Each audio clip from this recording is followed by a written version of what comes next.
Lah, persoalannya sekarang kita di Indonesia hari ini itu belum bisa menerima ketika orang lain mengambil jalan lain. Seolah-olah orang itu harus sama dengan jalan kita. Jadi saya perlu dicatat, saya sangat menghormati siapapun, ustadz apapun, dari golongan apapun yang berkontribusi untuk Islam.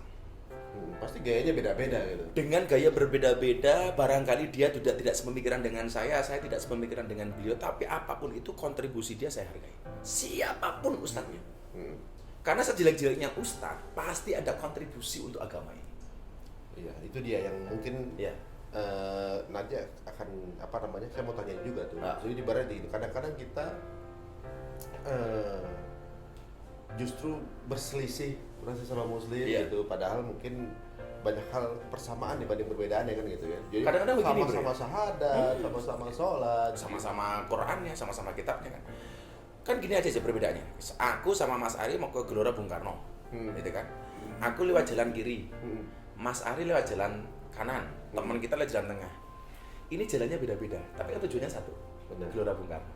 Lah, persoalannya sekarang kita di Indonesia hari ini itu belum bisa menerima ketika orang lain mengambil jalan lain. Seolah-olah orang itu harus sama dengan jalan kita. Ini terjadi. Jadi aku lewat A kok, kenapa kamu lewat B? Kamu kalau mau sama dengan aku harus lewat A dong. Gitu.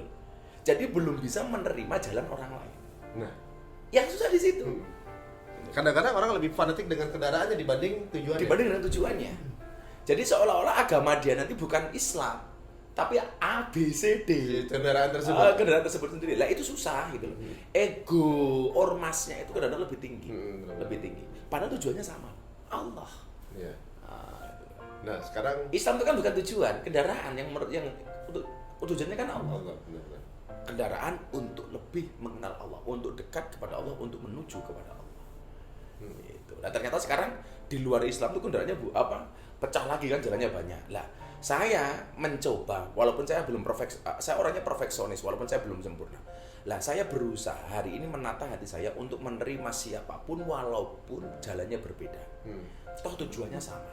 Li'ila'i kalimatillah, untuk meninggikan kalimat Allah melalui yang namanya Islam ini. Lah, maka tolong dicatat, saya menghargai semua ustadz, apapun aliran dan ormasnya, selama ada kontribusi untuk Islam dan dakwah, untuk dakwah dan Islam. Nah, kalau sekarang ini kan banyak orang mungkin ya memandang Islam dari luar dengan berbeda-beda sudut pandang, gitu kan? Ada yang mungkin karena melihat ini dipikir Islam begini, melihat ini dipikir Islam begini, melihat ini disebut. Nah, kemudian ketika teman-teman kita yang bermualaf sama Gus, gitu, misalnya kayak Dedi gitu misalnya, atau juga DJ Gati, atau kemarin baru mualaf tuh Ade Londok. temennya. Nah, namanya dia Audurlinda dari ya, Iceland. Saya ingat botol itu. Ya. Iceland itu kan di tempat yang paling es semua tuh. Dingin. Dataran es. Biasanya itu kan es tuh warnanya putih semua. Iya, makanya warna putih. Iya. Enggak usah dilanjutkan. Maksud saya, pertanyaan Dedi dulu apa? Yang sampai akhirnya meyakinkan beliau akhirnya untuk bermualaf. Dia tanya sama saya, iman itu menurut kamu apa? Mahuwal iman. Iman itu apa? Waktu itu saya jawab dalam kitab Jawahirul Kalamiyah, al-imanu huwa anna taqida anallah subhanahu wa ta'ala mausufun bijami'i sifatil kamali wa munazzahun bijami'i sifatul nuqsani. Iman itu, kata kitab Jawahir itu, meyakini bahwa Allah itu sempurna, disifati dengan semua sifat kesempurnaan, dan dijauhkan, dibersihkan dari semua sifat kekurangan. Dan ternyata gara-gara pemahaman itu jadi, oh iya ya, berarti kalau memang Tuhan itu sempurna, menciptakan semuanya, sudah ada sebelum dunia itu ada dan lain sebagainya. Akhirnya dia mulai belajar Islam dengan baik gitu. Sampai akhirnya dia memutuskan untuk menjadi seorang muslim itu. Awalnya itu, kalau konteksnya ilmu itu kan beda ya, bukan menghakimi macam-macam. Kalau ilmu itu kan bisa didiskusikan. Saya berawal dari diskusi-diskusi kecil seperti itu yang kemudian menjadikan Dedi tertarik untuk masuk Islam. Gitu. Dan saya bilang sama Dedi, kamu harus belajar dengan siapapun, tidak harus dengan saya. Jadi kalau ada anggapan itu Dedi Corbuzier dikup sama Miftah, siapa yang bisa ngekup Dedi? Dia lebih jelas daripada saya, ya kan? Dia lebih pintar daripada saya. Saya kan lebihnya dari dia cuma satu. Rambut. Dan Dedi itu apapun bisa melakukan kecuali satu. Apa tuh? Sisiran. tapi brother kita ini ada sesuatu yang selalu boros. Apa? Bedak. Sampai ke atas dong. Bedaknya sampai sini soalnya. Iya. Woi, dengerin tuh, Bro. Nah, itu. Peace bro. Jadi kita itu, saya bilang, yuk silakan belajar kepada dari siapapun. Aku tidak pernah melarangmu, silakan. Jadi orang itu Dedi nggak boleh. Aduh, siapa bilang? Saya suruh ikut tuh ada Mas Untung dengan kawan-kawan yang ngaji, silakan. Selama you ada waktu silakan. Disempetin lah. Jangan kemudian aku kalau sempat ngaji, itu salah. Yang bener ngaji itu harus disempetin, bukan sak sempatnya kata orang Jawa. Bukan selonggarnya, tapi harus dilonggarkan. Gitu. Wah itu kena di saya juga tuh. Kadang-kadang tuh kalau buka Quran itu kalau lagi pas waktu senggang, sampai akhirnya nggak ketemu waktunya. Sampai kayak mikir mungkin Qurannya nggak mau kalau cuma buat di waktu senggang. Jadi milih orang siapa aja yang diberikan waktunya untuk harus diluangkan, bukan seluangnya. Nah gitu loh. Itu yang susah. Nah makanya gitu ya kawan-kawan, dia siapa? Makanya kayak terakhir didatangi sama Ustadz Babe Haikal, kemarin di pos di itu, dia telepon saya, Babe Haikal mau datang bro, wah asik dong, datang aja gak apa-apa. Ustadz Khalid Basalamah mau silaturahmi, oh gak apa-apa. Bahkan ketika saya Ali Jabir, yaudah saya ada waktu temenin. Karena saya pengen anak itu belajar dari siapapun. Karena saya kan terbatas, kemampuan saya, pengetahuan saya terbatas. Ya jadi kamu harus belajar dari siapapun. Persoalan dia mau atau enggak itu kan bukan urusan saya, bro. Saya tidak bisa mendesak dia terlalu jauh. Saya juga bukan orang tuanya, saya bukan orang pacarnya kan. Nanti malah dikira macam-macam lagi. Kan pacarnya bisa desak juga. Nah kalau DJ Butterfly apa yang bikin dia tertarik? Dia awalnya sangat tertarik dengan suara adzan subuh. Ya karena pulangnya pagi. Pulangnya pagi. Ya, Artinya senyaman-nyamannya dia dengan lagu DJ-nya itu, ternyata dia mengatakan lebih nyaman adzan subuh. Ini kita malu jadi orang Islam ya. Wallah, saya malu saya. Dia yang waktu itu masih non muslim nge-DJ dengan orang di klub seperti itu kan. Dunia dugem seperti itu, tapi ternyata seasik-asiknya di klub malam itu masih kalah asik dengan adzan subuh. Itu pengakuan dari seorang DJ Kenny. Makanya saya tanya begini, Bro. Orang yang datang ke klub malam itu orang susah apa orang senang sih? Orang senang. Salah, orang susah. Oh, dicari senang ya. Orang susah yang mencari senang. Makanya namanya dunia hiburan. Ya, dia karena dia mencari hiburan di tempat itu. Pertanyaan saya begini. Bagus juga tuh. Iya, jelas dong. Saya ambil Instagram ntar kok gitu. Pertanyaan saya, kenapa kawan-kawan kita di luar sana mencari kesenangan di tempat hiburan? Di klub malam. Karena mereka tidak menemukan kesenangan di tempat pengajian. Maka itulah kenapa menyampaikan kebenaran itu harus dengan cara yang menyenangkan.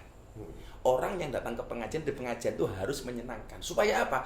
Kalau orang sudah senang sudah mendapatkan kesenangan di tempat pengajian, dia tidak akan mencari kesenangan di tempat hiburan. Waduh, ternyata sebenarnya ini jawaban yang sebelum kita tanya tadi nih. Baru jawab sekarang. Makanya kenapa Gus Miftah pengajian harus menyenangkan.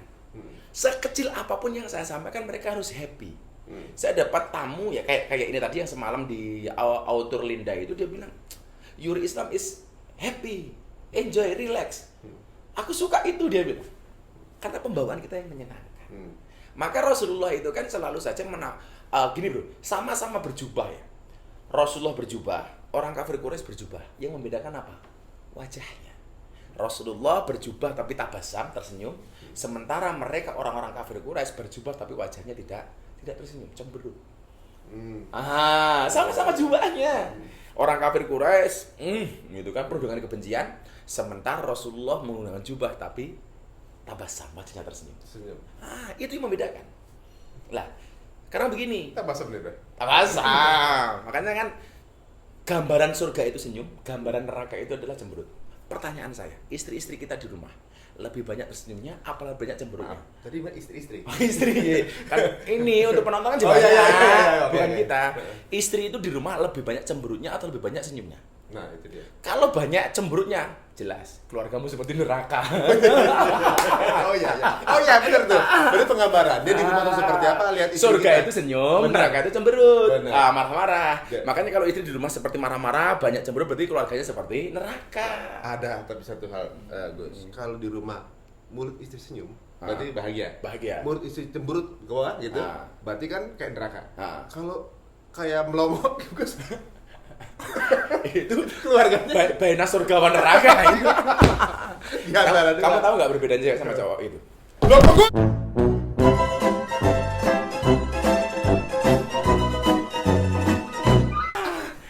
Jadi cewek sama cowok itu perbedaannya satu. Apa tuh?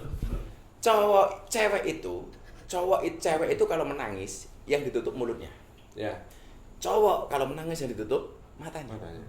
Kenapa cewek kalau menangis yang ditutup mulutnya? Karena cewek tahu dosa terbesar dari perempuan berawal dari mulut.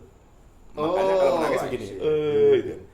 Lah cowok kalau nangis yang ditutup matanya. Kenapa? Karena cowok sadar dosa terbesar dari dosa laki-laki adalah pandangannya, matanya. Makanya cowok itu kurang ajar. Kalau di luar lihat cewek cantik, wow. Pulang lihat istrinya di rumah, weh.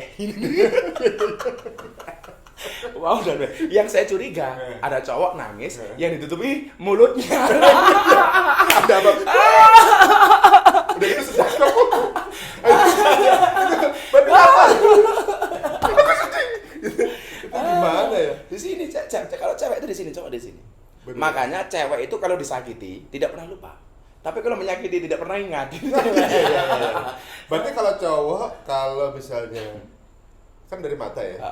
Jadi mata penyakitnya. Jadi kalau cowok misalnya gak mudah jatuh cinta, mudah suka dengan ketika cantik. Ketika cantik, kalau cewek tergantung rayuan. Nah, Lebih mudah jatuh ketika dirayu. Tapi kalau cowok cukup pandangan. jadi dibilang kadang-kadang cewek dibilang kamu gemukan tersinggung. Tersinggung karena mulut. Jadi laki-laki tapi lihat pasangannya tambah gemuk tahu dia. Hah? Ya, Beda tinggi gitu. tapi cerita untung ya, yang cowok ya menikahlah dengan cewek yang gemuk, jangan yang langsing. Kenapa? Kenapa? Karena cewek yang langsing itu hanya fokus kepada penampilan, tidak pernah fokus kepada perasaan. Saya takut kena lagi. Kena lagi dia. Waduh, ini unik-uniknya tadi DJ Butterfly kan apa namanya tentang dengan Islam pada saat dia dengar azan subuh gitu. Tapi banyak juga dari kita yang mungkin baru ingat lagi sama Islam itu pada saat dengar azan sholat Id. Sholat Id. Berarti udah setahun nggak ingat pas sholat Id baru. Makanya kita kadang-kadang malu ya dengan semangatnya teman-teman mualaf. Saya perkembangan di JKT itu menurut saya luar biasa. Ini tentunya tidak lepas dari supportnya Mas Aiman Rizky, Mas Aiman Rizky. Saya pikir kita juga perlu belajar seperti itu, bro. Bahwa kemudian tidak ada yang bisa menjamin keberlangsungan iman dan Islam kita kecuali Allah. Saya selalu mengatakan sama Dedi, sama DJ, aku bener yang menuntun kalian masuk Islam, dan ini beban banget bagi saya. Saya kemarin ditanya sama teman-teman TV live Zoom ini, saya itu beban loh bro ya. Semakin banyak orang yang masuk Islam melalui saya, termasuk teman-teman selebritis ini beban. Bagaimana kemudian keberlangsungan mereka ke depan? Jangan sampai kemudian orang mengatakan, wah ini masuk Islam cuma untuk pencitraan macam-macam, nggak ada tanggung jawab. Jujur saya beban. Tapi yang perlu kita ingat, Miftah itu menuntun kalian untuk menjadi seorang muslimah. Tapi yang perlu kalian ingat, saya tidak bisa menjamin Islam kalian. Dan kenapa harus kalian jaga? Ingat, setan itu tidak mencuri rumahmu. Setan itu tidak mencuri mobilmu, tidak mencuri sertifikat tanahmu, tidak mencuri depositomu. Tetapi setan senantiasa mengintai iman dan berusaha mencurinya darimu. Kenapa? Karena setan itu tahu bahwa harta yang paling berharga bagi seorang muslim adalah iman. Nah, itu dia. Hati-hati itu. Saya cuma bisa mengingatkan itu. Kalau soal perjalanannya ya kita sama-sama sibuk, ayo kita belajar. Tetap ada waktu-waktu yang kita sempatkan untuk ketemu dengan teman-teman itu. Kan saya banyak dikritik, tanggung jawab lu dengan Islamnya Dede gimana? Dia belajar, tapi kan dia orangnya tidak mau dipublish. Lucunya apa? Kita tidak mau mempublish pelajaran Islam Dedi. Tapi begitu kita sholat, sekali-kali diposting, dia nyinyirin lagi, pamer. Ya memang nggak akan ada pernah benarnya kalau misalnya dalam media sosial media. Tapi kita juga tergantung dari, kalau kita bergantung sama opini dan tanggapan dari sosmed juga kita juga lupa tujuan aslinya terkadang ya. Iya, sudah dibiarin saja. Barangkali orang hari ini bertanya lagi kepada si Ari Untung, kemarin tasnya dibuang, sekarang di mana ya? Pasti begitu. Mau. Kalau ada mau saya juga mau. Gus, ada juga yang unik Gus. Dari apa namanya? Dalam kemajemukan, nggak perlu keyakinan beda ya, dalam Islam sendiri banyak sekali kemajemukan perbedaan referensi gitu ya, walaupun semuanya sama ujungnya dengan Rasulullah SAW pasti. Nah, ada yang Muhammadiyah, ada yang NU, ada yang Salafi, ada yang Persis, ada yang macam-macam. Nah, sebenarnya kalau kita pikir bahwa persamaannya itu lebih banyak dibanding perbedaannya, tapi kita kadang-kadang fokus dengan bedanya. Iya. Gitu. Walaupun bagaimana. Yang perlu kita lakukan hari ini adalah jangan membeda-bedakan yang sudah sama dan jangan menyamakan yang memang berbeda. Ya, sepakat untuk tidak sepakat gitu. Iya kan?